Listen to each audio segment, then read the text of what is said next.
everyone, I'm Teresa from Teresa's Spot for Art, where I love sharing art from my heart and teaching you how to create a little joy in your life through some fun, simple, and quick art projects.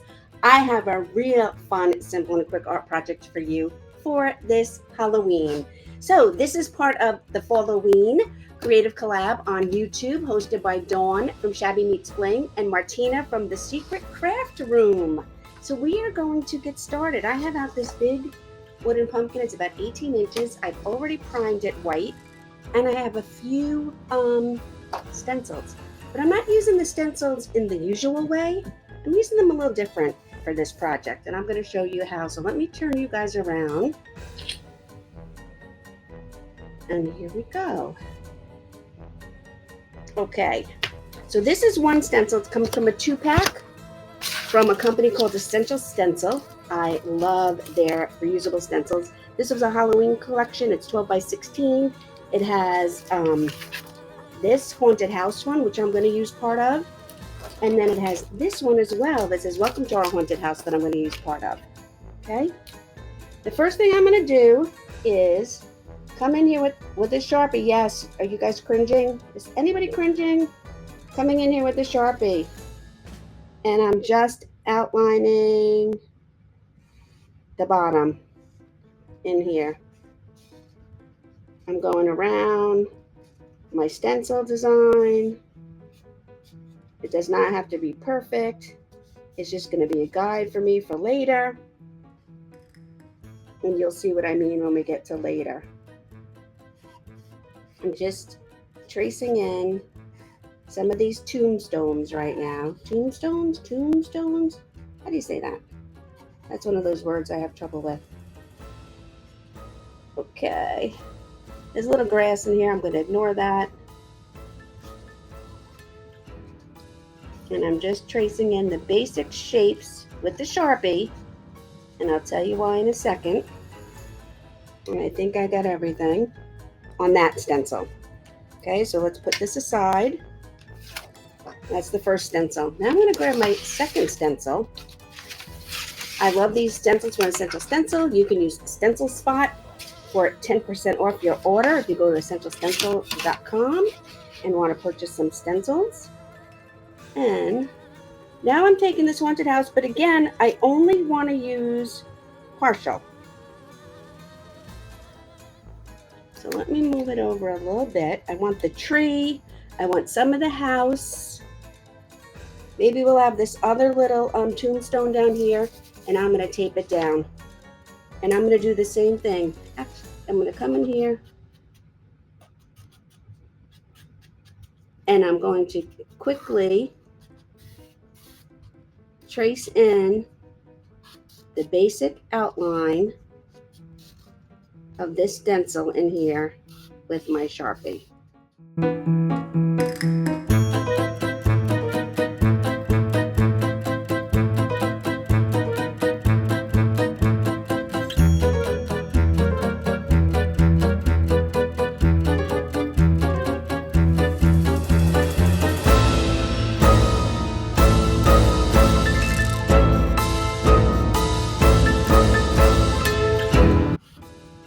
I love these stencils. They're so easy to clean up. I've used this one a number of times. I mean, you can tell it's been used, but it's not totally abused and gross. You could use it again and again.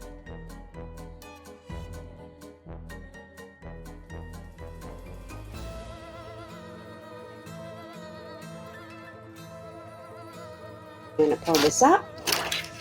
The only other thing I did to get started on this project is I got something round in the approximate size that I liked and made a circle up here for my moon. Okay? Now I'm going to get a pretty big brush. I guess I'll use this one. And I'm going to start with my yellow. So I'm going to come over here and I'm going to fill my brush with yellow. I'm going to put a little bit of pressure on it. I want to flare out the fibers, and I want to get paint up into my bristles. And I'll come over here to my moon, and I'm going to start painting in this yellow circle. Yellow and orange actually tend to be very translucent. So we're going to need a couple of coats, even though I already base coated my pumpkin, my wood surface white. We're still going to need a couple of coats. Okay, so I got that in there. I'm going to make sure that anything that's windows has yellow underneath.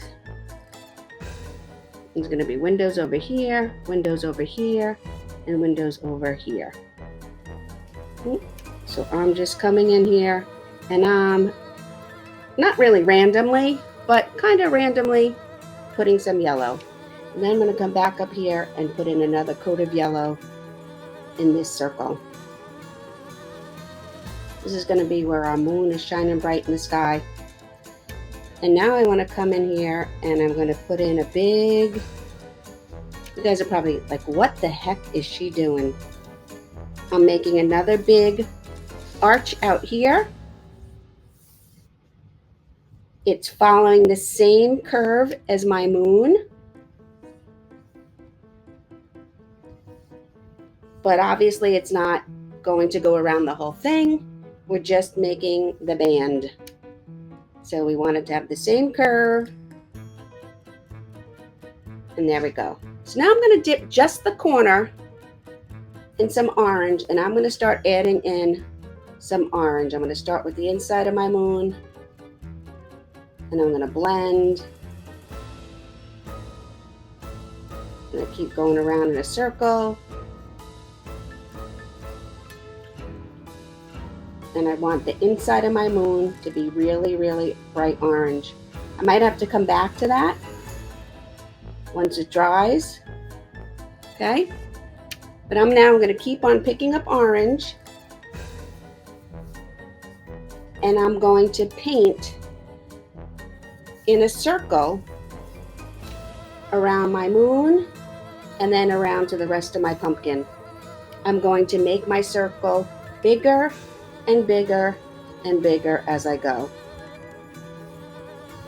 Now this would be a really cool background for any piece of art, any Halloween art, using these colors, the black and the orange and the yellow. Maybe add a little purple to it. But if you wanted to make a different background with a silhouette and use two different colors, totally your choice. The important thing is to keep moving in the circle. We will be able to see the brush stroke, and we want to see this movement. I'm probably going to have to go back and add a little bit of yellow. But basically, this is pretty much up to you. Depends on how you want it to look, how you would going to judge it. You want it really, really bright yellow. You want it really, really bright orange. You want it deep orange. Totally up to you. I'm just going in between my yellow now. I'm going to add more yellow to it later.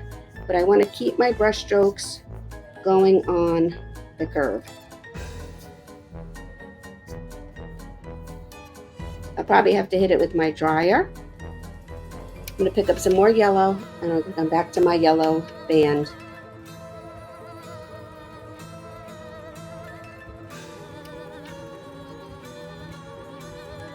And I want to blend it in here really nice.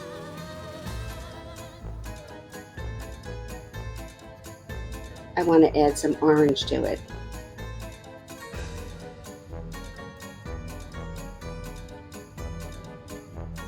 And then I'm going to come back out here, picking up orange, and again going back to my circular motions.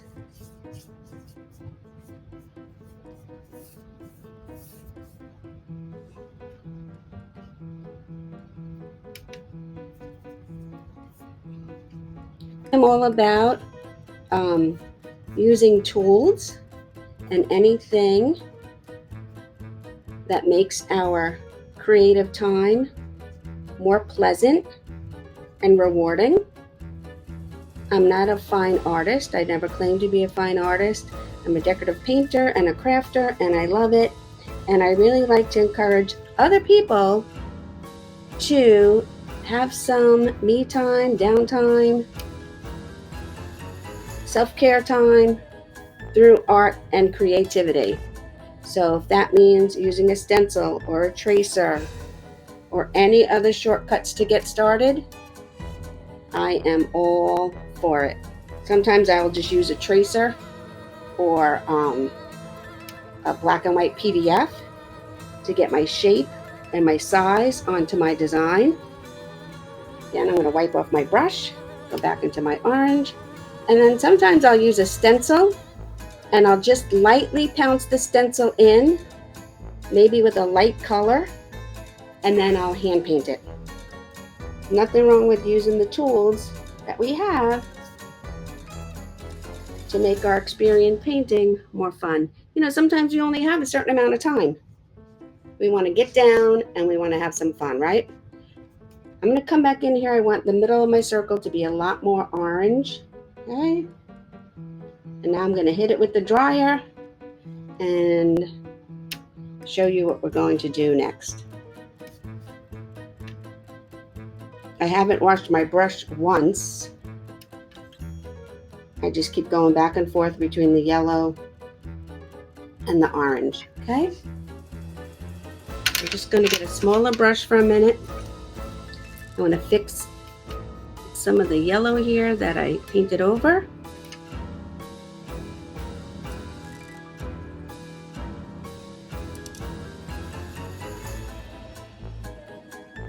Okay, I think that looks good.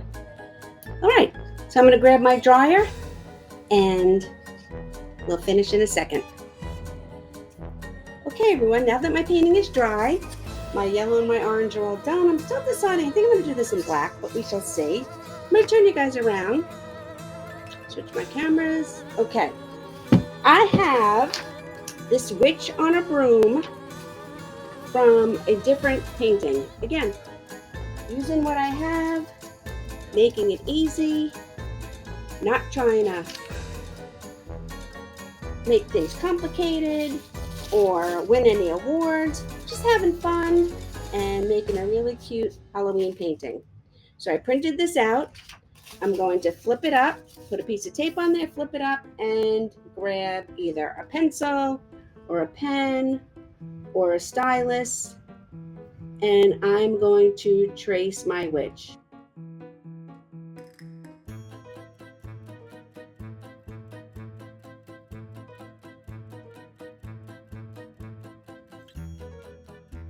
I'm going to just keep my hand here and pull up and make sure I got her just right, and I did. And now it's just about filling in our silhouette. So get whatever brush size you need, whatever size brush works for you, and I'm going to start filling in everything that's going to be black on my paint, on my art. This is why it was okay that I did it with the Sharpie, because I was still able to see my line, and I'm going over it with black paint anyway. And I'm going to fill in all the parts of the thing that need to be filled in with black. I'll switch my brush when I need to.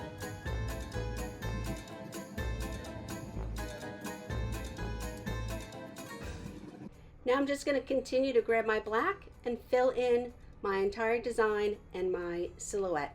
Use the brush that works the best for you. And you can use this to do any design that you want. I'm just taking my brush, I'm using it on the chisel edge, and I'm marking in everything that I'm going to want to paint with my black. I want my glass to show through, so I'm actually going to leave those parts. I'm going to show you, we're just going to add a little bit of detail to them But where I have my yellow and my orange, and where there's windows, those are going to stay. None of this has to be perfect, but I will warn you though to be careful, because if you try and fix too many objects, what happens is, as you try and fix stuff, your objects begin to grow. So if you want something to be perfect, and you're painting on the left, and then you're painting on the right, and then you're painting on the left, before you know it, your element or whatever it is that was part of your project is now twice the size. Okay? And that is not going to work. So at some point, you just have to be like, okay, it's good enough, and brushes down. I move my surface around a lot when I paint. I try to avoid putting my arm in my paint, but I often do anyway. I'm going to leave the orange and the yellow, like this is a big window here.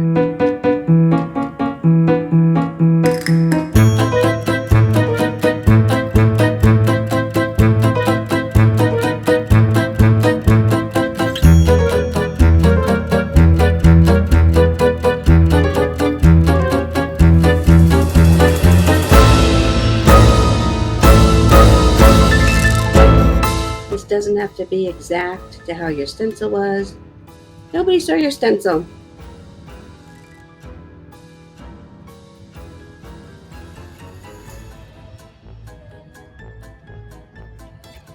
I'm just putting in the details of this rounded window. Okay.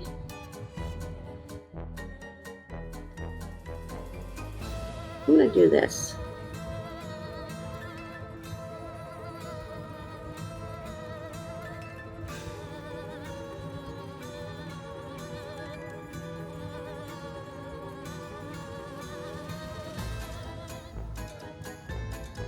I'm going to do these 4 windows.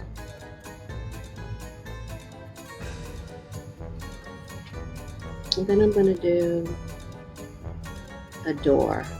Let's see if that works.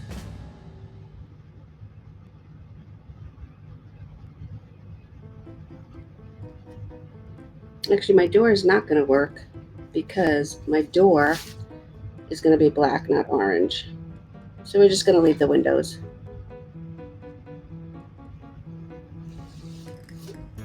And you can make your tree as full as you want. And as I come up in here and my tree gets taller, it's going to naturally get more narrow.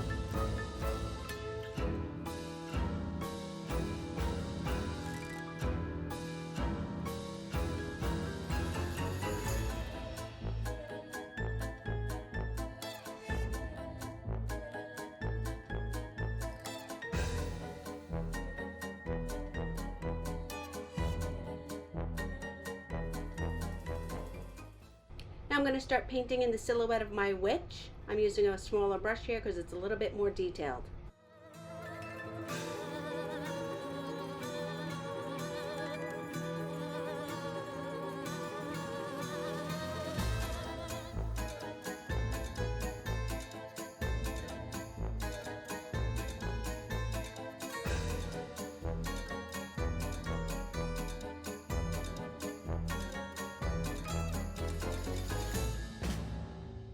It's always fun to leave the little tiny cutout parts. It gives your silhouette a little bit more character. This has been a lot of fun, and I hope you enjoyed watching as much as I enjoyed creating. Oh, I gotta do my stem.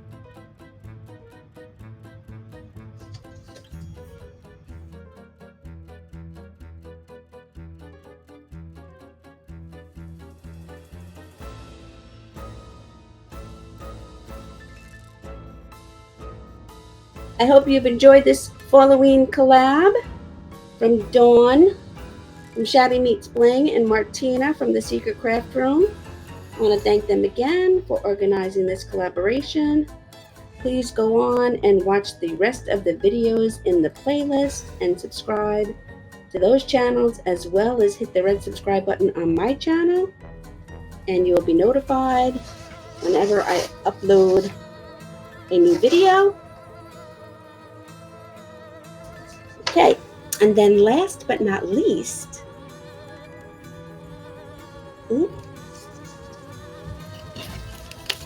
I'm going to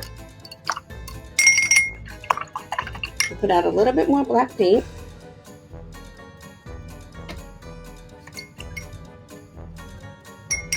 I'm going to dry off both of my brushes really well.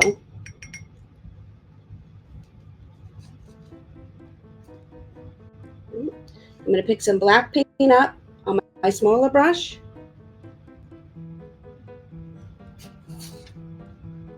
And then using my larger brush, I'm going to tap on my smaller brush like drumsticks. And I'm going to splatter onto my painting. Pick up some more paint.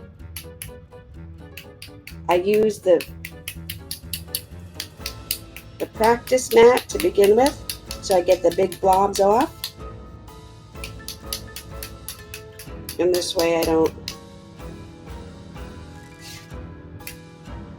get big giant blobs on my painting.